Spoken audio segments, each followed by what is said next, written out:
Assalamualaikum warahmatullahi wabarakatuh. Selamat siang, salam sejahtera bagi kita semua. Yang terhormat Kepala SDN Karangsumber 1, yang kami hormati Bapak Ibu Guru SDN Karangsumber 1 beserta wali murid yang saya cintai dan saya banggakan.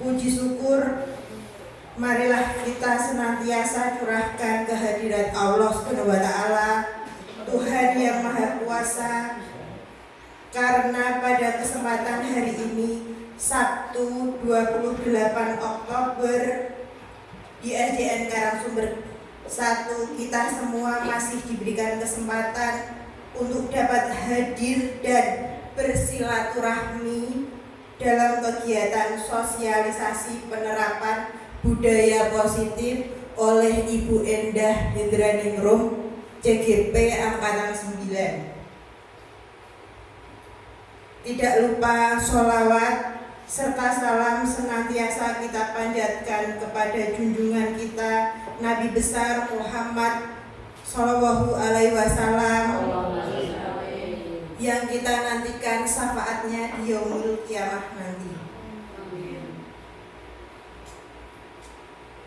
Baik para hadirin yang saya hormati, berikut kami sampaikan susunan acara pada siang hari ini.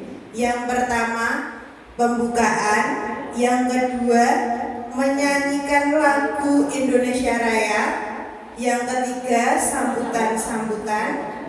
Yang keempat, penyampaian sosialisasi penerapan budaya positif oleh Ibu Endah Hendraningrum. Yang kelima, lain-lain. Dan yang keenam, doa. Yang terakhir, penutup. Marilah kita buka acara pada siang hari ini dengan bacaan Bismillah bersama-sama. Bismillahirrahmanirrahim. Selanjutnya, acara yang kedua, menyanyikan lagu Indonesia Raya. Dimohon kepada para hadirin sekalian untuk sejenak berdiri terlebih dahulu, ya.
Terima kasih. Hadirin dipersilahkan duduk kembali. Acara selanjutnya yaitu sambutan oleh Kepala Sekolah SDN Karangsumber 1 yang akan diwakili oleh guru senior yaitu Bapak Wardoyo SPD SD. Kepadanya saya persilahkan.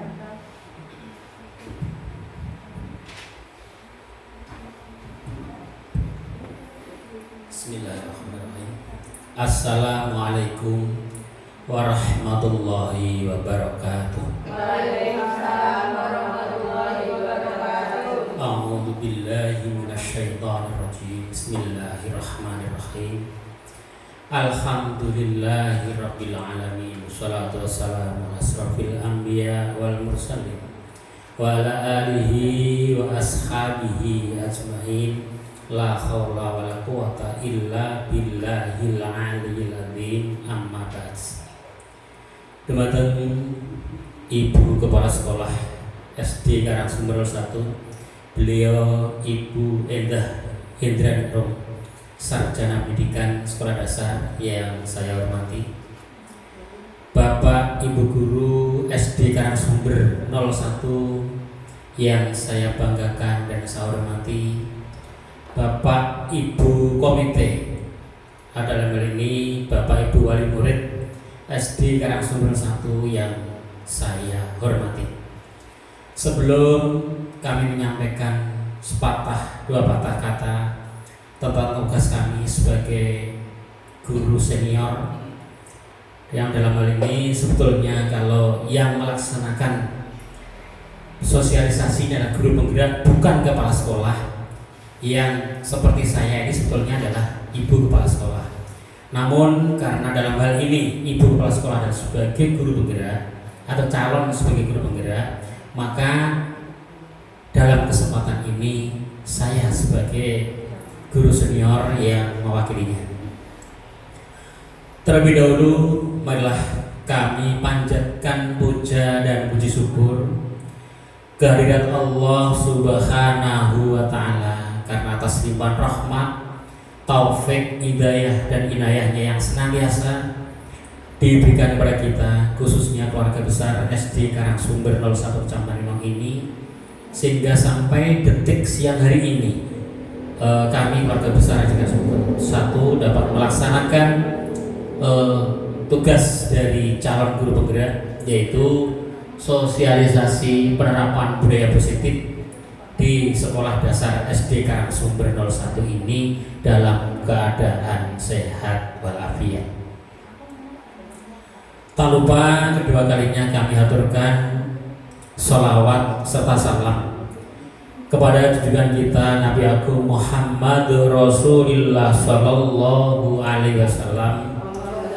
Mudah-mudahan kita semua nanti dapat syafaat di yaumul qiyamah. Amin, Allahumma amin. Bapak, Ibu, hadirin yang saya hormati, pada kesempatan kali ini perkenankan saya sebagai guru senior untuk memberikan dua patah kata dalam rangka pelaksanaan sosialisasi penerapan budaya positif di SD Karangsumber 01 ini. Yang pertama, kami ucapkan terima kasih kepada seluruh komponen SD Karangsumber 01 di Kecamatan Winong ini, walaupun SD kami adalah merupakan SD yang mana dekat dengan Batu, jauh dengan Ratu. Dalam hal ini jauh dari ibu kota kabupaten. Namun demikian, walaupun letaknya jauh dari ibu kota kabupaten, kalau kami amati dan saya rasakan sendiri, Bapak Ibu guru di SD Karangsumber 01 ini dengan diluncurkannya program guru penggerak, alhamdulillah sampai detik siang hari ini bahwa di SD kami ini sudah ada satu guru penggerak yang sudah lulus, yaitu beliau Ibu Siti Hardiati Rohmana. Bu Sinta, maaf Bu Sinta ya, ada Ibu Sinta Hardiati Rohmana yang mengaku di kelas 5. Dalam hal ini beliau telah mengikuti calon guru penggerak angkatan 7 dan sekarang ini adalah sudah lulus dari guru penggerak. Mudah-mudahan dari Ibu Sinta yang telah lulus dari guru penggerak ini bisa menularkan kepada rekan-rekannya, dan kami berharap sekali kepada Bapak dan Ibu guru yang lain yang masih memiliki masa kerja lebih dari 10 tahun, silahkan untuk berlomba mengikuti calon guru penggerak. Dalam hati kecil saya pribadi sebetulnya sangat menginginkan sekali, sangat berharap tepat sekali menjadi guru penggerak. Namun apa daya, tangan tak sampai. Karena apa? Sebentar lagi atau masa kerja saya ini tidak nyampe 10 tahun. Ya kita hanya bisa menyaksikan, bisa merasakan dari Bapak Ibu guru yang telah lulus dari guru penggerak. Dan alhamdulillah setelah Bu Sinta lulus dari guru penggerak ini, disusul ibu-ibu berdua di sini yang saat ini telah mengikuti pembahasan program bahwa sampai siang hari ini adalah tugas berbagi ilmu yang didapat dari guru penggerak, yaitu beliau Ibu Endah Hendraningrum dan yang kedua Ibu Yeni Rahmawati. Pada saat ini beliau telah mengikuti program pembelajaran guru penggerak, dan sampai pada detik siang hari ini beliau berdua secara bergantian. Kemarin Bu Yeni telah melaksanakan berbagi ilmu kepada rekan-rekannya, dan sehari ini disusul oleh beliau Bu Endah Hendraningrum. Tidak hanya itu Bapak Ibu, setelah berdua ini telah melaksanakan tugas-tugas calon guru penggerak, saat ini pun di SD Karangsumber 1 ini, di SD kami ini, walaupun jauh dari perkotaan tadi, alhamdulillah saat ini disusul satu teman kita yang telah memasuki atau lolos di angkatan 9 ya Bu ya, lolos angkatan 10, yaitu beliau Ibu Siti Musarofah SPD. Mudah-mudahan Ibu Siti nanti juga bisa menyusul pada Ibu Sinta yang telah lulus dari calon guru penggerak sekarang menjadi guru penggerak. Kami berharap dan berdoa mudah-mudahan beliau-beliau yang saat ini adalah telah menyandang guru penggerak maupun calon guru penggerak, kami sangat berharap ilmu yang telah diperoleh dapat dibagikan kepada rekan-rekannya, sehingga nantinya sekolah kami ini, SD Karangsumber 1 ini, betul-betul menjadi SD yang dapat dicontoh oleh sekolah-sekolah yang lain, walaupun letaknya non jauh di sana dari ibu kota kabupaten. Karena apa kita katakan jauh dari ibu kota kabupaten? Untuk menempuh ke ibu kota kabupaten ini kita membutuhkan waktu paling tidak hampir 1 jam. Oleh karena itu tadi saya katakan, sekolah desa cedak waktu adoh ratu. Karo watu cedak wong desa kan watu wae. Dadi ya. Adoh karo ratu, ratune ndi lho nang Pati, bupatine nang Pati adoh. Ning Ewosemono Bapak Ibu guru ora kok segan-segan utawa ora wegah-wegah utawa nyepeleke alah wong SD desa ana guru penggerak. Tidak seperti itu. Semboyannya sangat luar biasa, semangatnya luar biasa. Kami sangat antusias sekali pada Bapak dan Ibu guru yang telah lolos dari calon guru penggerak. Saya beri aplaus pada Bapak dan Ibu yang telah lolos dari guru penggerak ini. Mudah-mudahan betul-betul SD kami ini nantinya menjadi SD percontohan sebagai SD yang dapat ditiru oleh SD-SD yang lain.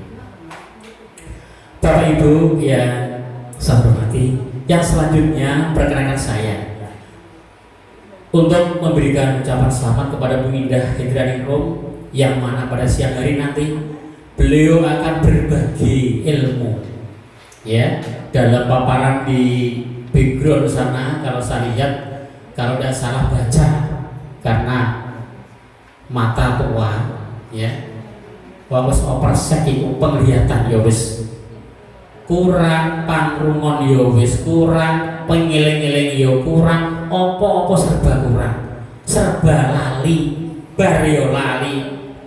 Kaca mripat dinggo di Gunung Sirah, goleki. Di kaca mripat mau jebule kandel teng Sirah. Itu karena faktor Mulane yo sugih panapura dumateng Bapak Ibu semua ini kepada saya karena apa? Semua ini karena terbawa karena faktorku bagi saya. Yang serba kurang tadi. Maka saya sangat berharap bantuan dari rekan-rekan semua, Bapak Ibu semua yang masih timur semangatnya yang luar biasa ini, yang apalagi yang tadi menjadi guru penggerak ini untuk berbagi kepada orang-orang yang sudah expired seperti saya ini. Begitu ya Pak ya? Ya.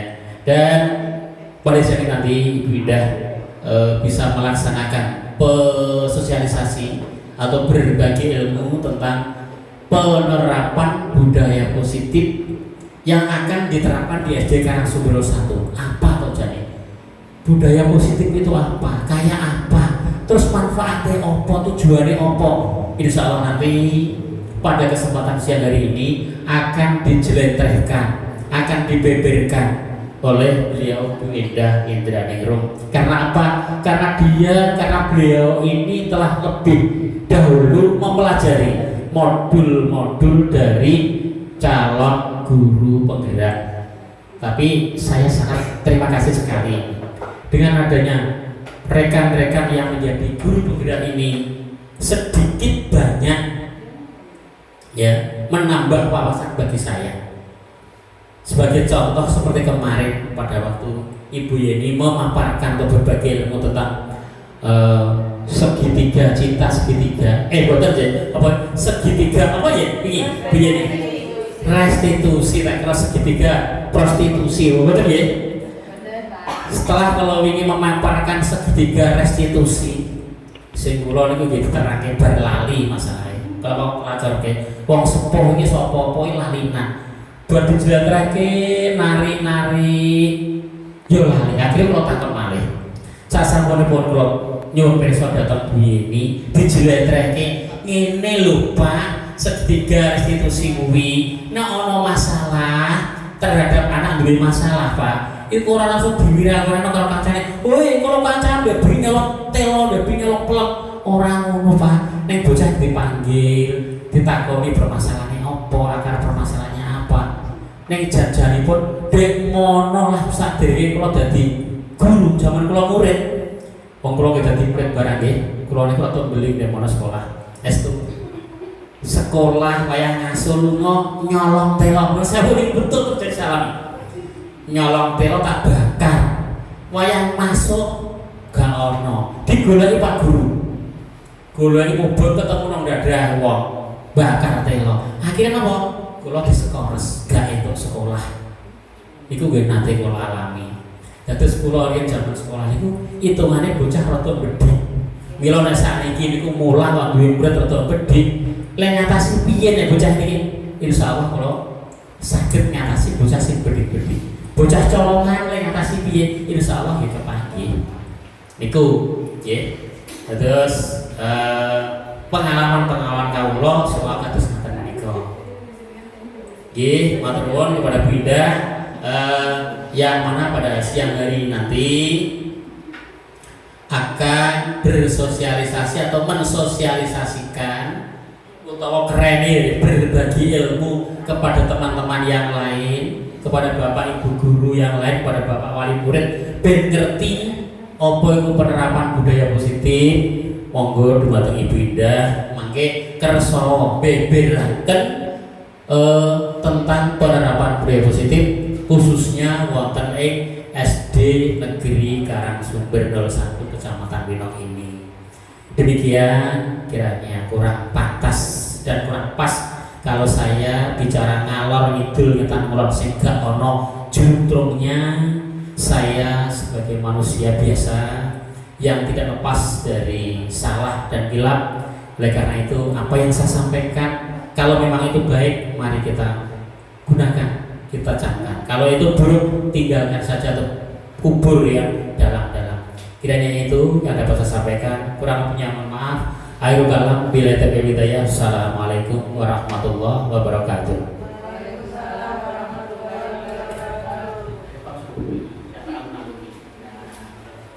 Terima kasih atas sambutan dari Bapak Wardoyo SPD SD. Acara selanjutnya yaitu penyampaian materi sosialisasi penerapan budaya positif di SDN Karangsumber 1 oleh Ibu Endah Hendrani Ningrum SPDSD. Kepadanya saya persilahkan.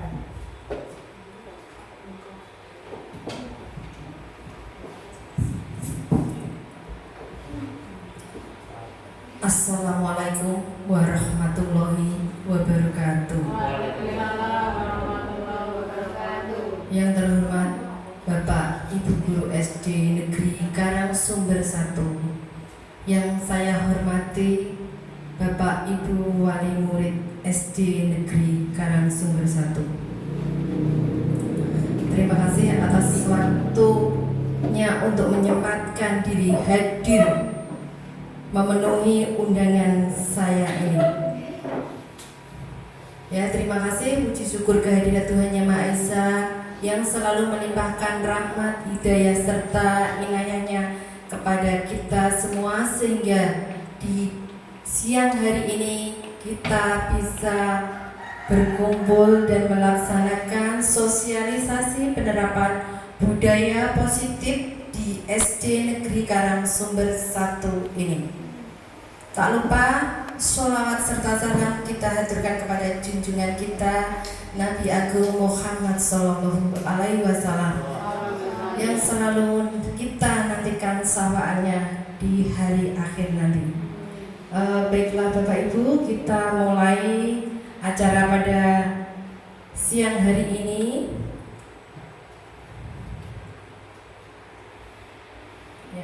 Saya mengucapkan selamat datang kepada Bapak dan Ibu Guru Wali Murid di SD Negeri Karangsumber 1 ini. Mari kita belajar bersama, berkolaborasi, saling mendukung untuk mewujudkan budaya positif di sekolah kita tercinta ini. Sebelumnya mari kita melakukan ice breaking dulu.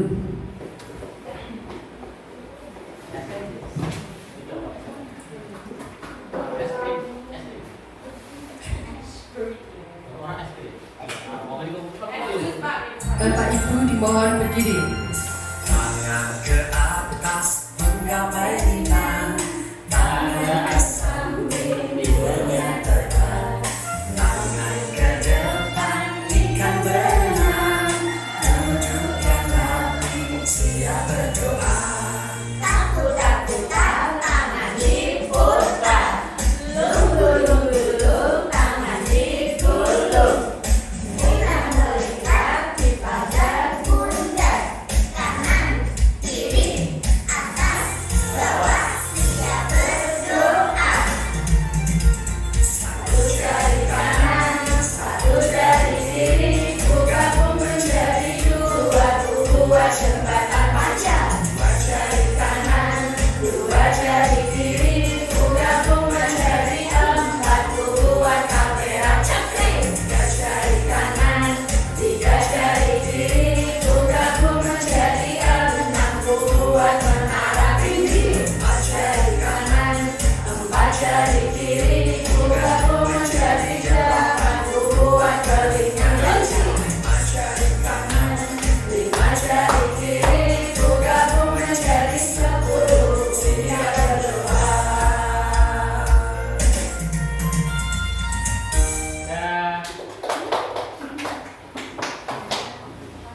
Bagaimana Bapak Ibu setelah melakukan ice breaking, semoga lebih bersemangat dalam melaksanakan sosialisasi pada pagi hari ini. Siang hari ini.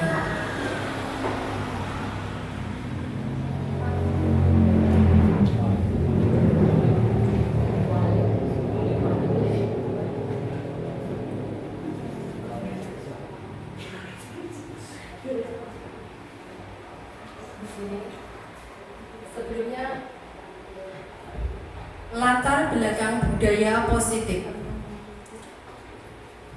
Adapun latar belakang adanya budaya positif ini adalah sesuai dengan filosofi dari Ki Hajar Dewantara yang mengumpamakan sekolah sebagai sebuah ladang tempat persemaian bibit-bibit. Agar bibit-bibit bisa berkembang secara maksimal, maka petani dapat memperbaiki kondisi tanah, memelihara bibit tanaman dengan cara memberikan pupuk, air, kemudian membasmi ulat-ulat atau jamur yang mengganggu bibit tanaman tersebut. Jadi menurut Ki Hajar Dewantara itu, sekolah itu diibaratkan sebuah ladang. Siswanya itu ibarat tanaman, sedangkan kita gurunya itu sebagai petani. Jadi untuk mewujudkan bibit yang baik itu seperti apa yang kita harapkan, maka kita harus mengolahnya dengan baik. Jadi guru itu kalau siswanya ingin sesuai dengan harapan kita, kita harus membimbing, menuntun siswa supaya sesuai dengan apa yang kita harapkan.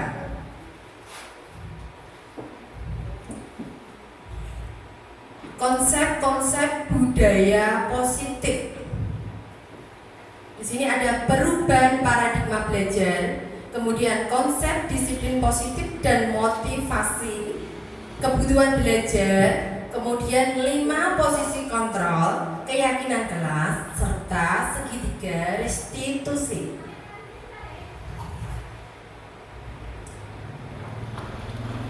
Kemudian pembelajaran dengan paradigma baru. Pembelajaran dengan paradigma baru dirancang sesuai dengan prinsip pembelajaran yang berorientasi pada penguatan kompetensi dan pengembangan karakter yang sesuai dengan dimensi profil pelajar Pancasila.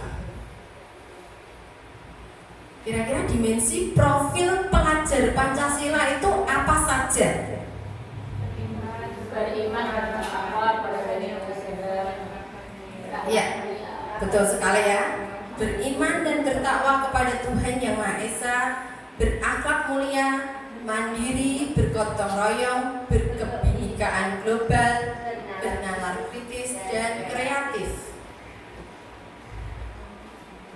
Lanjut sebelum memasuki materi. Tentunya tidak asing ya bagi Bapak Ibu guru mendengarkan budaya positif.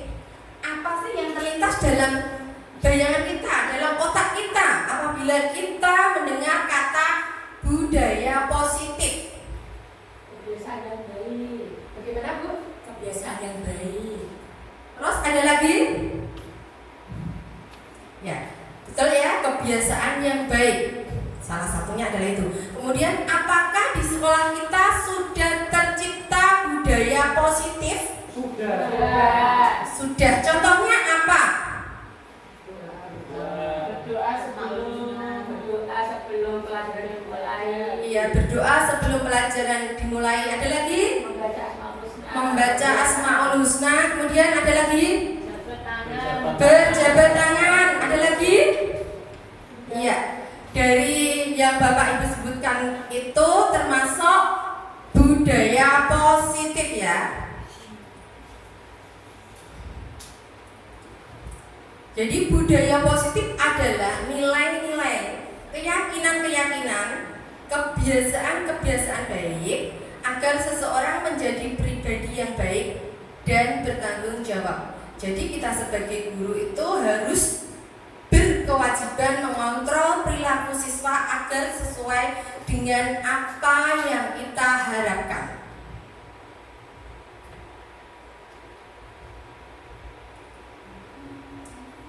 Membangun budaya positif dapat terwujud apabila kita melakukan kolaborasi dengan guru, dengan siswa, dengan wali murid maupun dengan komite sekolah ya, masyarakat sekitar juga.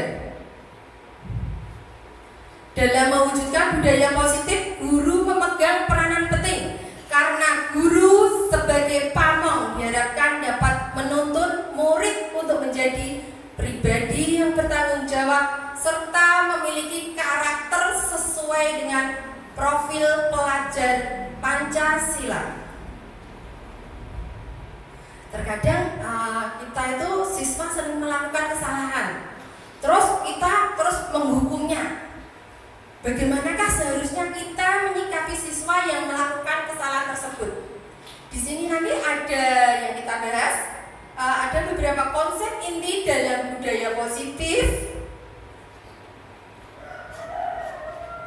Ya, salah satunya adalah disiplin positif.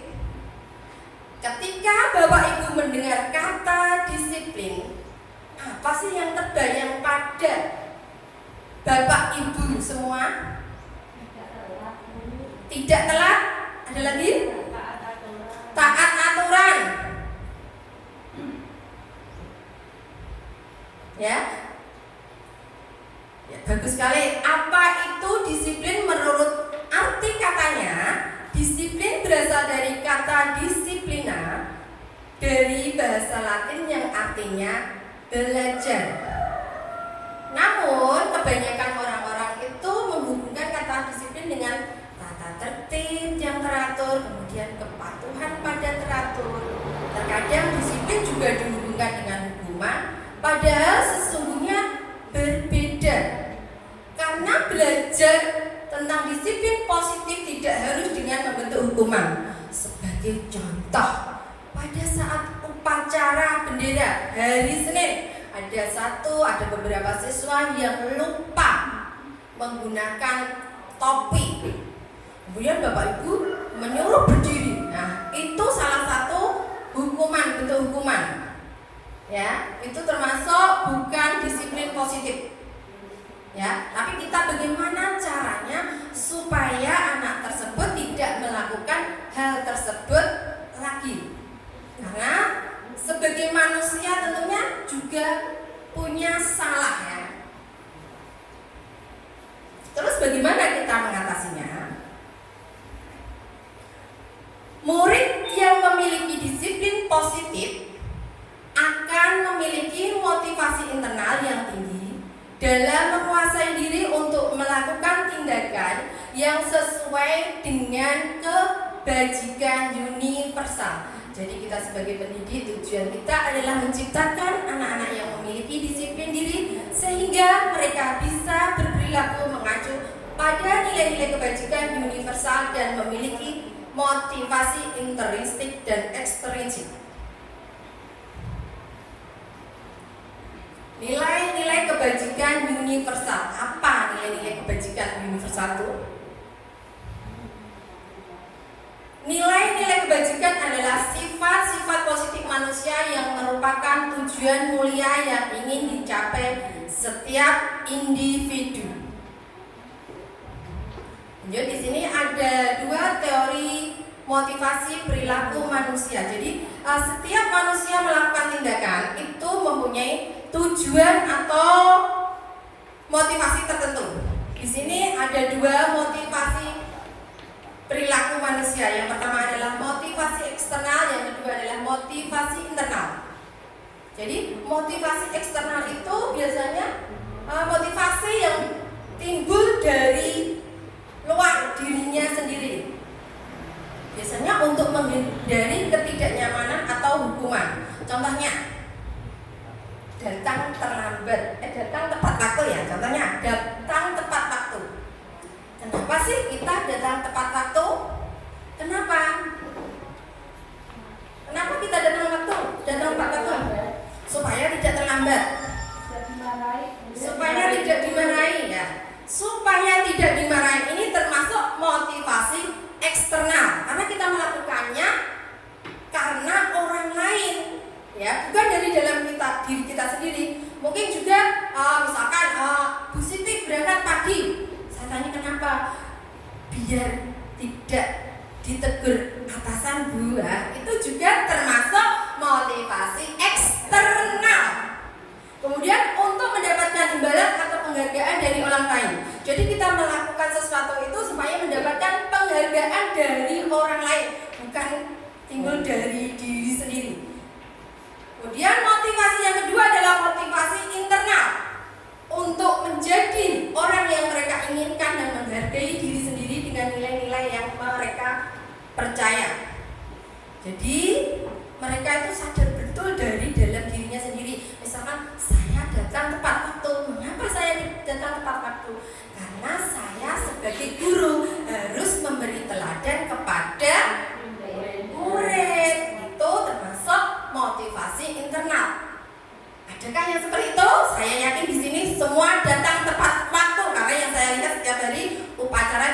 sebelum jam 7 sudah mulai, bahkan setengah 7 sudah siap, sudah berberes sana. Ya, terima kasih Bapak Ibu guru semuanya.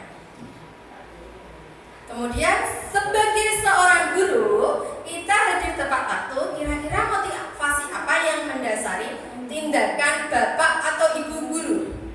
Coba di sini ada beberapa tindakan. Nanti silakan Bapak Ibu guru menjawab. Ini sesuai dengan pemahaman Bapak Ibu guru. Apakah Bapak Ibu sudah memahami antara motivasi intrinsik ataupun ekstrinsik? Memberikan contoh yang baik pada murid. Kira-kira motivasi apa?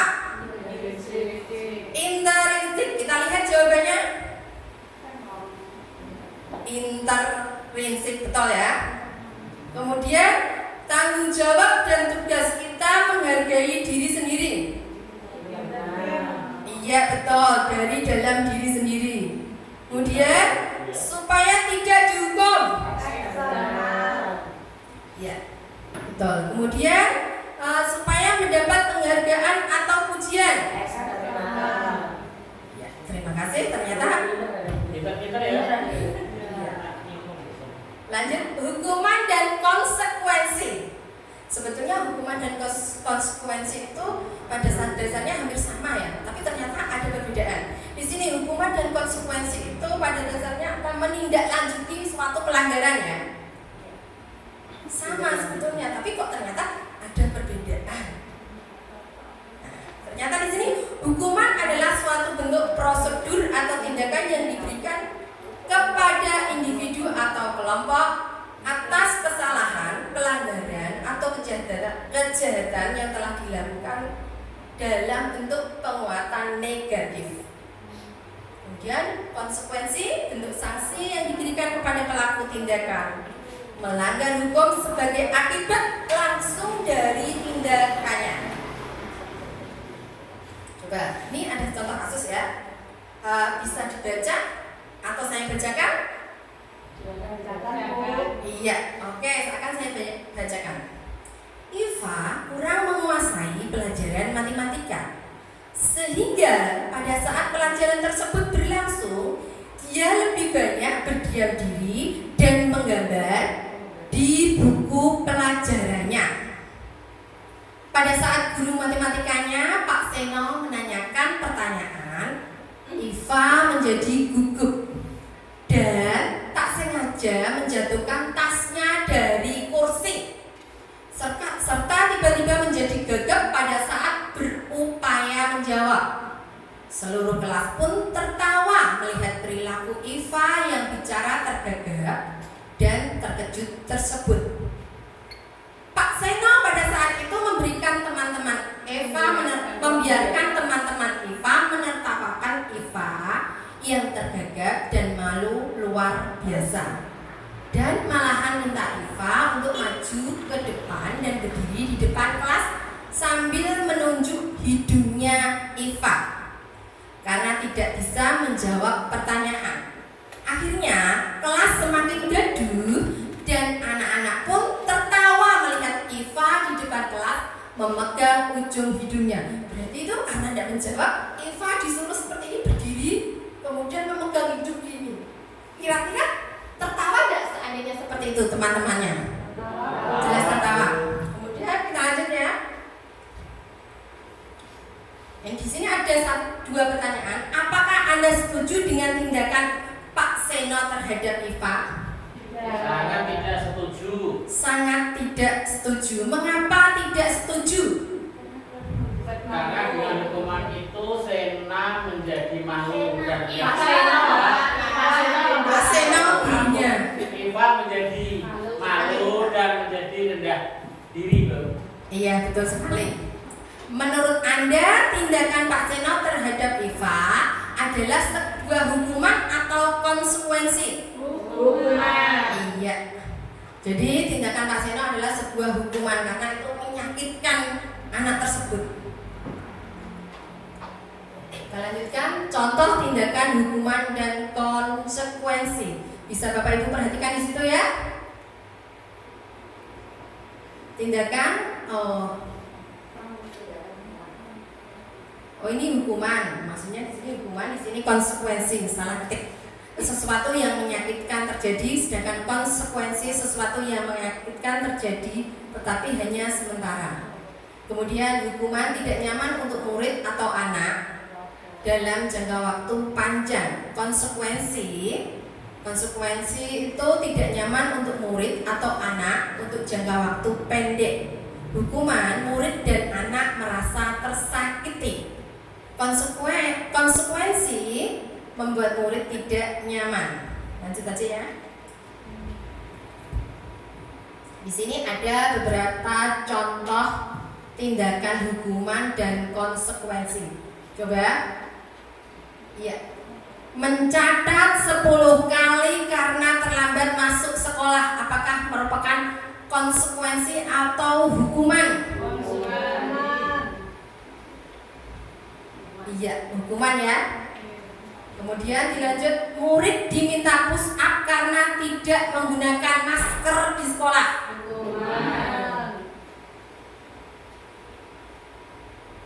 Membersihkan coretan yang dibuat di meja tulis. Ya, konsekuensi. Membersihkan tumpahan air karena tersenggol pada saat belajar. Lari keliling lapangan karena terlambat 10 menit untuk pelajaran PJOK.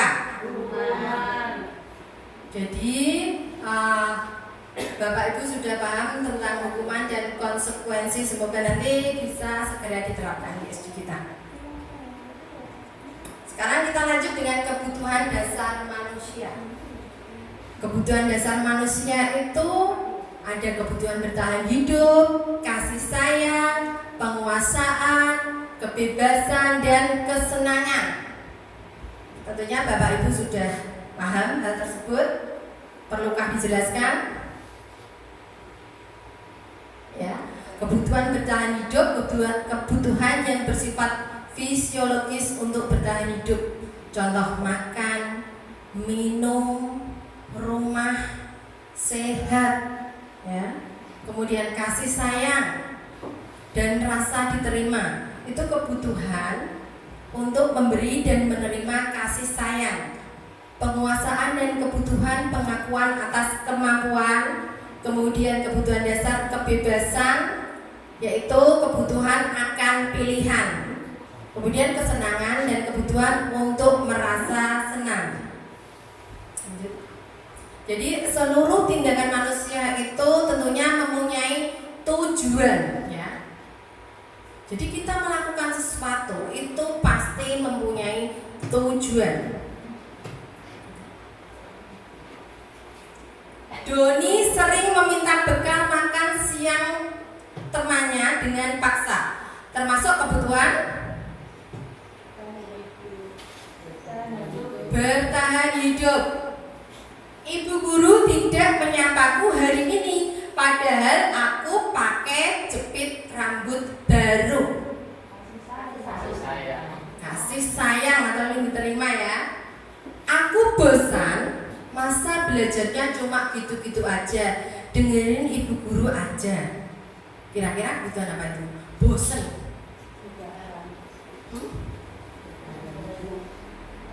Bosan berarti dia ingin kebebasan. Jadi guru itu kalau misalkan sebagai contoh ceramah terus, jadi siswanya juga bosan. Jadi pengennya yang lain, mungkin diputarkan lewat video atau apa gitu ya. Aku sebel gambarku tidak rapi, malah ibu guru nunjukin ke teman-temanku di depan kelas. Jadi anak tersebut tuh gara-gara gambarnya tidak rapi dituduhno kancane. Akhirnya dia malu mungkin ya. Itu termasuk kebutuhan penguasaan ya. Dia belum mampu tapi kok dituduhno kancane. Lanjut ya. Ibu guru bilang aku tidak boleh bersenandung sewaktu mengerjakan tugas. Ya, termasuk kebutuhan kesenangan ya. Nah, sekarang kita lakukan ice breaking dulu dengan bernyanyi bersama ya. Cikini.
Semangat lagi ya Bu ya. Monggo diunjuk riyen Pak, biar tidak kering. Nambah Pak. Ya, sekarang kita lanjut dengan 5 posisi kontrol seorang guru. Jangan gitu Pak. Apa berapa? 5 posisi kontrol seorang guru. Kontrol. Yang pertama sebagai penghukum, yang kedua sebagai pembuat merasa bersalah, yang ketiga sebagai teman, kemudian yang keempat sebagai pemantau, yang kelima sebagai manajer.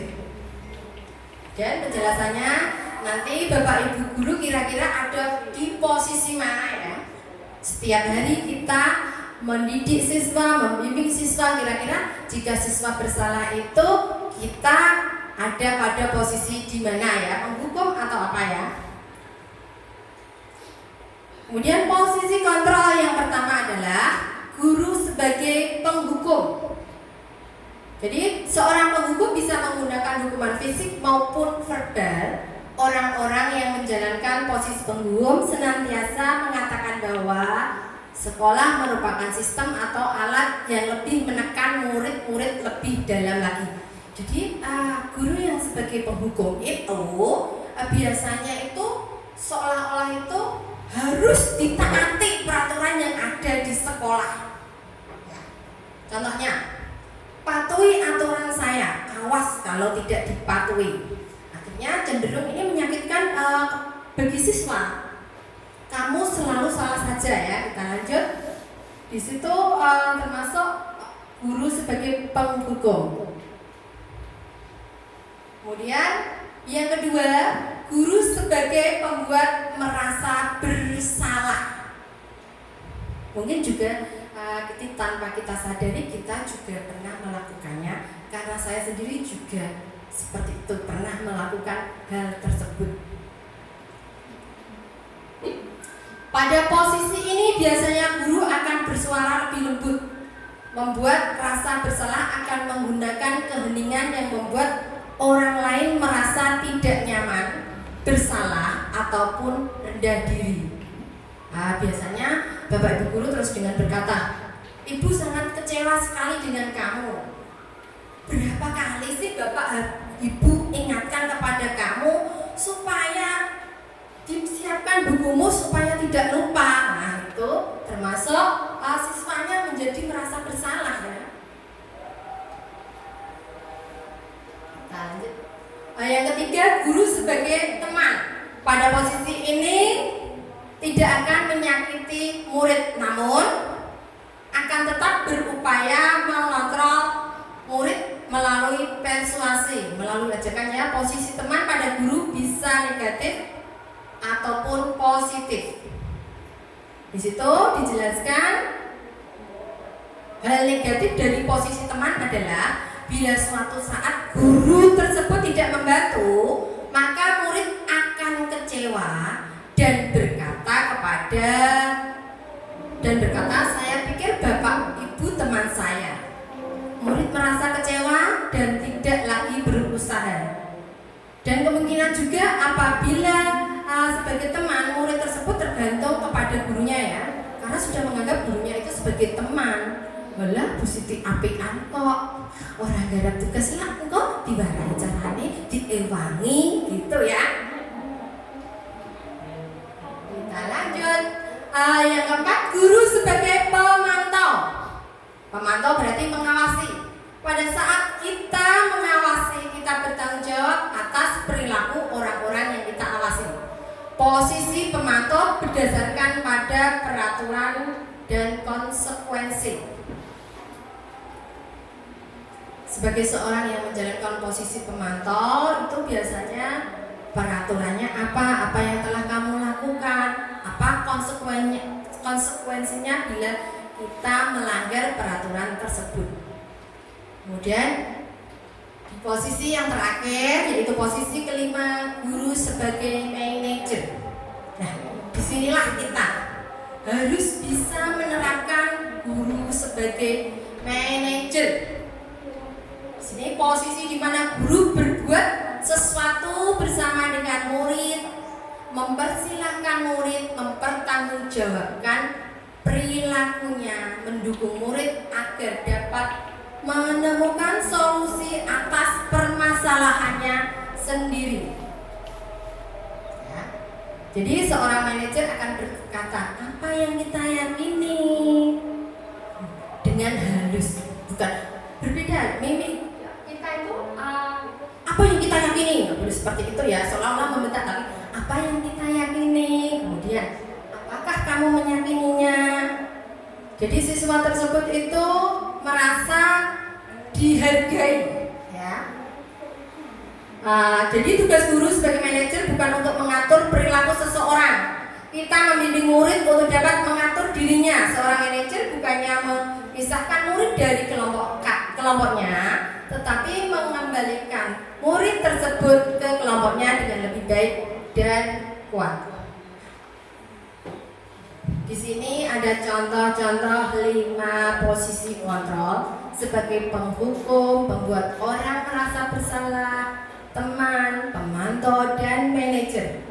Nanti bisa dibaca Bapak Ibu sendiri ya. Kita lanjut next. Ya.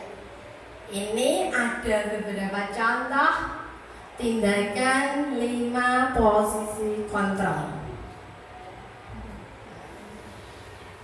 Ini termasuk posisi kontrol yang apa? Patuhi aturan saya atau awas. Sebagai penghukum. Kemudian ibu sangat kecewa sekali dengan kamu. Membuat merasa bersalah. Kemudian ya sudah, kali ini tidak apa-apa, nanti ibu bantu bereskan. Sebagai teman. Kemudian apa yang telah kamu lakukan? Sebagai pemantau. Jika kamu meyakini, apakah kamu bersedia memperbaikinya? Iya, inilah posisi manajer, inilah yang sesuai dengan harapan kita semua ya. Tapi tergantung ya, kita mampukah kita melakukan hal tersebut. Makanya kita harus berusaha mengendalikan diri, jangan emosi di hadapan siswa-siswa ya. Jangan terus sidik-sidik ngamuk, sidik-sidik ngamuk sampai siswanya bosen. Lanjut ya. Keyakinan kelas. Tujuannya untuk budaya positif. Keyakinan kelas merupakan nilai-nilai kebajikan yang disepakati bersama dan dapat memotivasi seseorang dari dalam atau motivasi intrinsik. Seseorang akan lebih tergerak dan bersemangat untuk menjalankan, karena pada posisi ini beliau mempunyai keyakinan pada suatu peraturan. Coba di sini ada sebuah gambar ya. Nah, itu ada peraturan, keyakinan, lingkungan positif, budaya positif. Maksudnya apa? Kok ono bunderan terus iku ono tulisannya peraturan, keyakinan. Nah, itu maksudnya bagaimana? saling berkaitan. Nah, ya, saling berkaitan. Jadi peraturan itu Bagian dari keyakinan. nah, dengan adanya peraturan kita harus meyakini akan terbentuk suatu keyakinan. Dari keyakinan tersebut maka akan terbentuk lingkungan positif. Dari lingkungan positif itu akan menjadi sebuah budaya positif. Jadi nantinya akan menjadi suatu kebiasaan jika kita sudah meyakininya. Kita lanjut. Ini adalah sebuah contoh mengapa kita menggunakan kata keyakinan bukan peraturan. Nah, di sini mengapa kita memiliki peraturan tentang menggunakan helm saat mengendarai motor? Mengapa ada peraturan dilarang merokok di sekolah? Kira-kira tujuan dari peraturan itu apa? Biar selamat, Bu. Biar selamat. Terus ada lagi? Sehat, Sehat, tertib, tertib. Terus? biar tidak ditilang ya. Ada lagi? Bahagia. Ketika ada peraturan diwajibkan menggunakan helm, kemudian dilarang merokok di sekolah, ternyata di dalam peraturan tersebut itu ada keyakinannya. Kita meyakini apa? Iya betul. Kalau kita menggunakan helm, maka nilai keselamatan kita akan terjaga. Kalau kita tidak merokok, maka akan sehat. Ya, disinilah nilai keselamatan dan kesehatan itulah yang dinamakan keyakinan. Coba, misalkan kalau kita hanya peraturan, berarti kalau peraturan itu tidak dibuat, maka kita tidak akan menggunakan helm. Kita akan merokok. Tetapi kalau kita meyakininya, meskipun tidak ada peraturan tersebut, karena kita yakin menggunakan helm adalah membuat kita selamat dan tidak merokok, membuat kita sehat, walaupun peraturan itu tidak ada, kita tetap melakukannya ya, menggunakan helm dan tidak merokok. Disitulah namanya keyakinan, meyakini, timbul dari dalam diri kita sendiri. Itu ya. Kita lanjut. Keyakinan kelas, setiap tindakan atau pengalaman yang kita lakukan di dalam kelas dapat menentukan terciptanya sebuah lingkungan yang positif. Karena menggunakan keyakinan supaya seseorang murid itu lebih termotivasi dari dalam. Artinya mereka melakukan sesuatu itu bukan dari faktor luar, tapi dari faktor dari diri anak itu sendiri.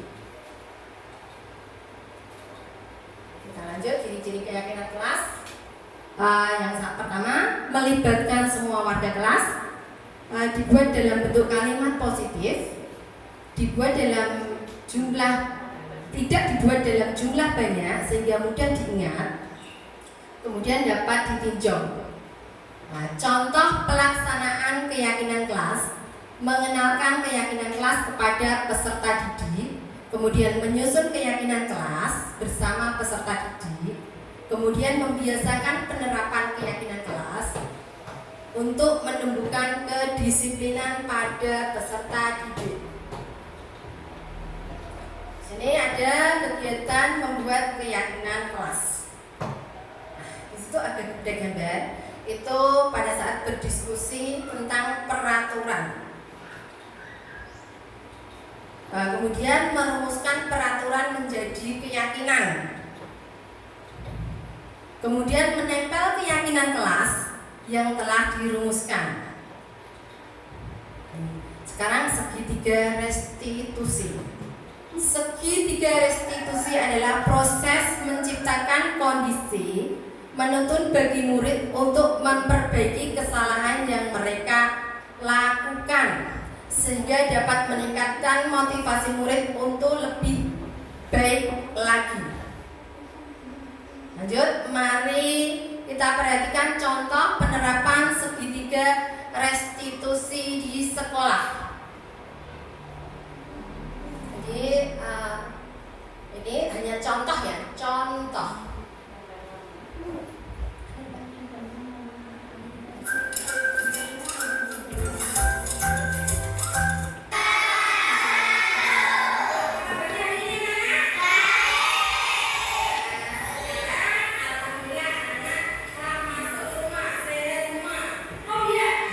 Ini kasus pertama, ada siswa yang terlambat.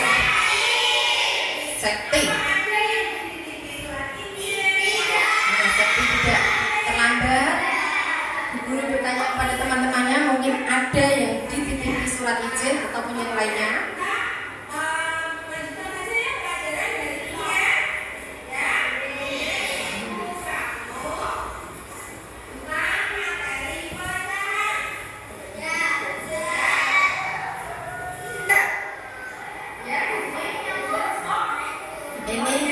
salah satu cara menangani kasus.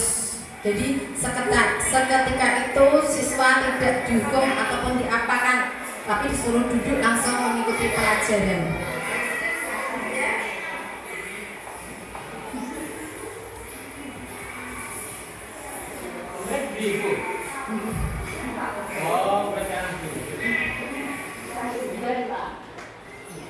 Ini penerapan segitiga restitusinya.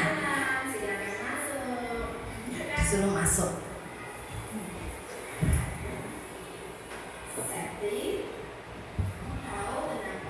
Ini hanya contoh kasus ya. Jadi itu kemarin tugas dari CGB demonstrasi kontekstual.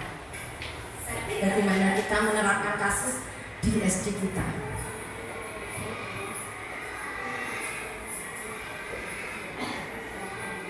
Gak dengar ya suaranya?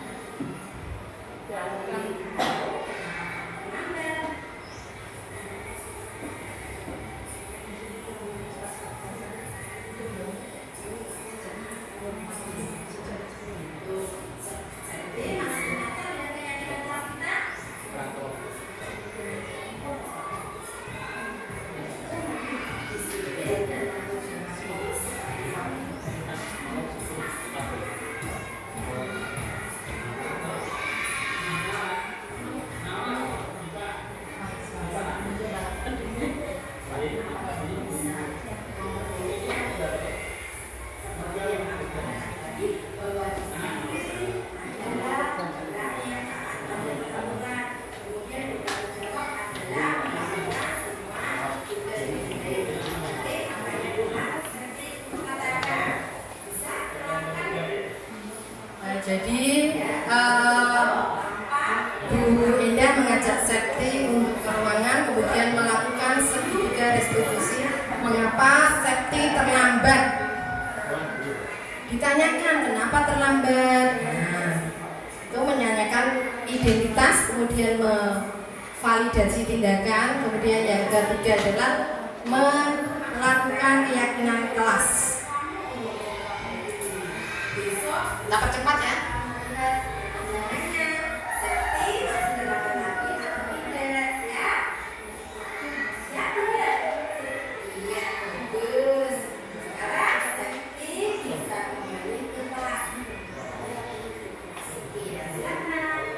Masuk kelas karena aku belum mengerjakan tugas. Saya tidak dihukum dan dimarahi Bu Endah. Saya tadi diajari untuk anak kecil ya sambil jungkit-jungkit itu porsinya dijungkit tadi. Itu adalah salah satu tindak. Jadi tahapan segitiga restitusi, validasi tindakan, punya alasan, menanyakan alasan. Kemudian menstabilkan identitas. Nah, caranya dengan seperti itu. Pada contoh sudah terlihat kamu bukan satu-satunya anak yang melakukan kesalahan. Kemudian menanyakan keyakinan kelas. Keyakinan kelas apa yang telah disepakati, apa yang telah dilanggar. Dan cukup satu kasus saja.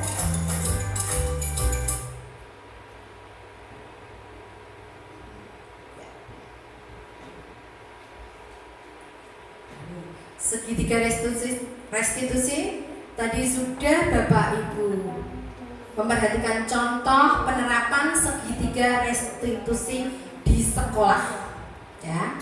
Salah satunya dengan cara menstabilkan identitas, kemudian memvalidasi tindakan yang salah, kemudian menanyakan keyakinan kelas.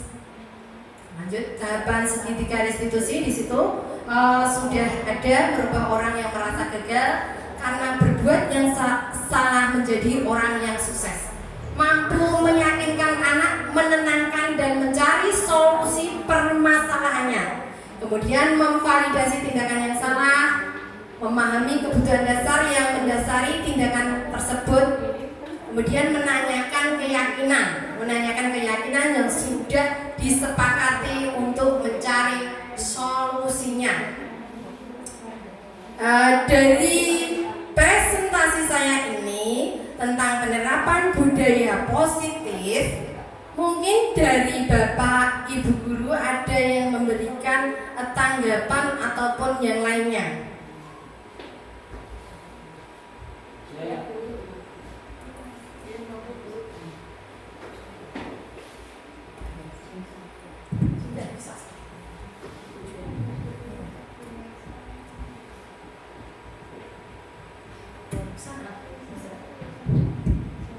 Assalamualaikum warahmatullahi wabarakatuh.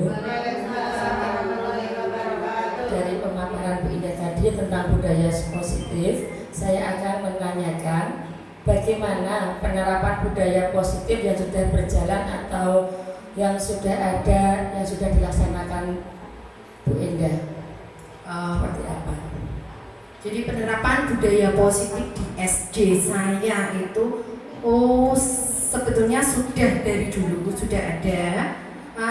Setiap sekolah pasti sebelum dan sesudah pelajaran termasuk kita sudah melakukan budaya positif ya dengan berdoa sebelum dan sesudah.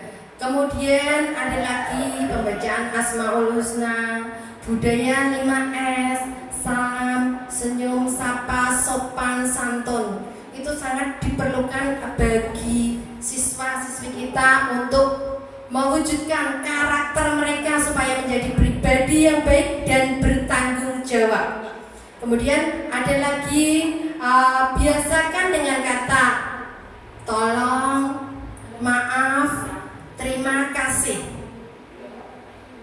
Biasakan menggunakan kata tolong apabila kita meminta bantuan kepada orang lain. Kemudian biasakan kita minta maaf apabila kita bersalah kepada orang lain. Kemudian yang terakhir berterima kasih ya.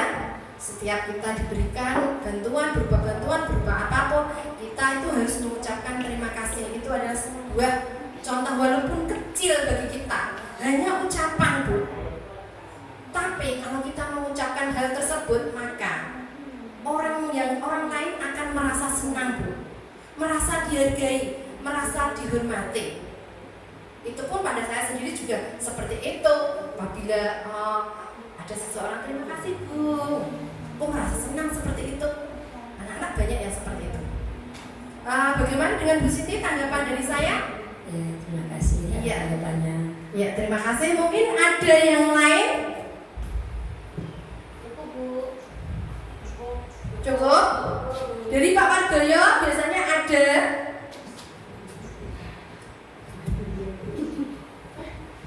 Terima kasih Bu, mantap sekali paparan dari Bu Indah Hendraningrum pada kesempatan siang hari ini yang telah berbagi ilmu tentang penerapan budaya positif. Dalam ini kami sangat jelas dan kami berharap mudah-mudahan memang disampaikan oleh Bu Indah pada kesempatan siang hari ini bisa kami terapkan bersama di sekolah kami. Terima kasih Bu. Terima kasih, sekian dari saya. Mohon maaf apabila ada tutur kata ucapan dari saya yang tidak berkenan di hati Bapak Ibu semuanya. Terima kasih. Wassalamualaikum warahmatullahi wabarakatuh. Waalaikumsalam warahmatullahi wabarakatuh. Terima kasih kepada Ibu Endah Hendraningrum atas pemaparan tentang materi yang sudah dilakukan pada siang hari ini. Semoga dapat memberikan ilmu-ilmu yang baru dan pencerahan bagi kita semua.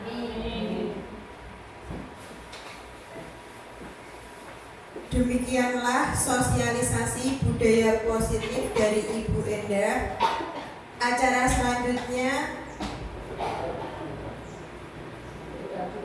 doa yang akan dipimpin oleh Ibu Sri Surani SPDI. Kepadanya saya persilakan.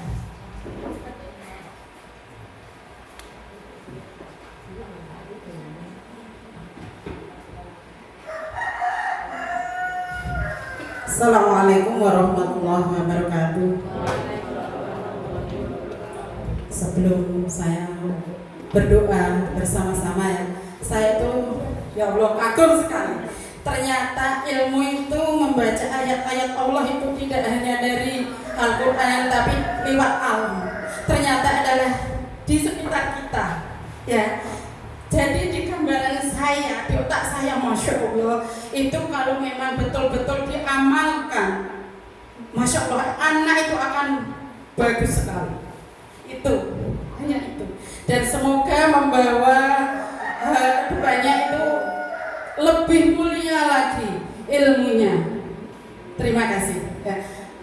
A'udzubillahi minasyaitonirrajim. Bismillahirrahmanirrahim. Allahumma shalli ala sayyidina Muhammad wa ala alihi wa ashabihi rasulillah ajma'in. Alhamdulillahi rabbil alamin. Hamdan wa fi ni'amah wa yukafi mazidah. Ya Rabbana yanbaghi li zalalil wa'adimi sultanik. Allahumma shalli ala sayyidina Muhammad wa ala ali sayyidina Muhammad. Rabbi firli wa liwalidina warhamma kama rabbayani shaghira. Allahumma nas'aluka salamatan fid din wa afiyatan fil jasadi wa ziyadatan fil ilmi wa barakatan fil rizqi wa taubatan qabla al maut wa rahmatan indal maut wa maghfiratan ba'dal maut.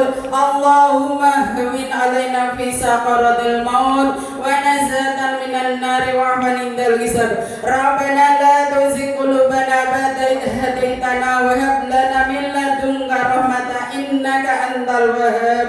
Rabbana tolongna ausana wa ilam taghfir lana wa tarhamna kunanna minal khasirin. Rabbana ighfir lana wa li jami'il muslimina wal muslimat wal mu'minina wal mu'minat al ahya'i minhum wal amwat innaka ala kulli shay'in qadir. Rabbana hab lana min azwajina wa dhurriyyatina qurrata a'yunin waj'alna lil muttaqina imaman.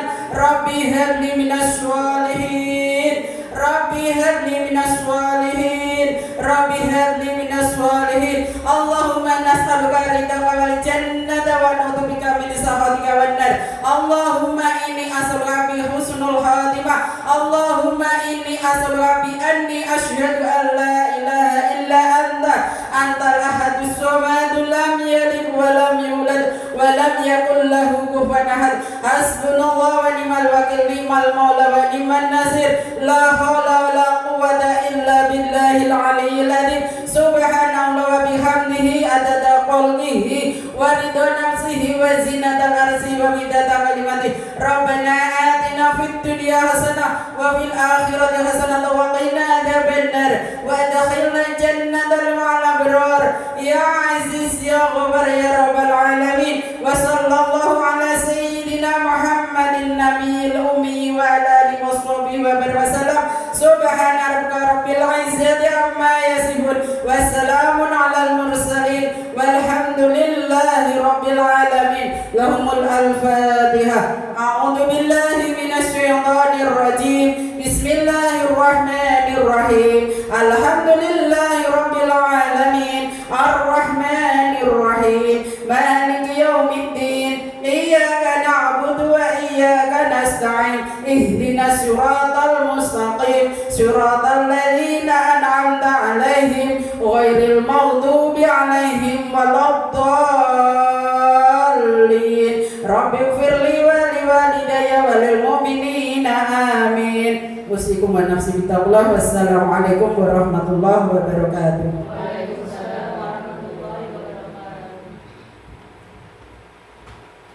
Demikian Bapak Ibu acara sosialisasi penerapan budaya positif pada hari ini telah berakhir. Saya selaku moderator pada kegiatan hari ini mengucapkan banyak terima kasih atas kehadiran dan waktu yang telah Bapak Ibu sekalian luangkan. Sekiranya ada perkataan atau perbuatan yang tidak berkenan di hati panjenengan sedaya, saya mengucapkan mohon maaf yang sebesar-besarnya. Semoga ilmu yang kita dapat dalam kegiatan pada hari ini bermanfaat bagi kita semua. Amin ya rabbal alamin. Terima kasih. Wassalamualaikum warahmatullahi wabarakatuh.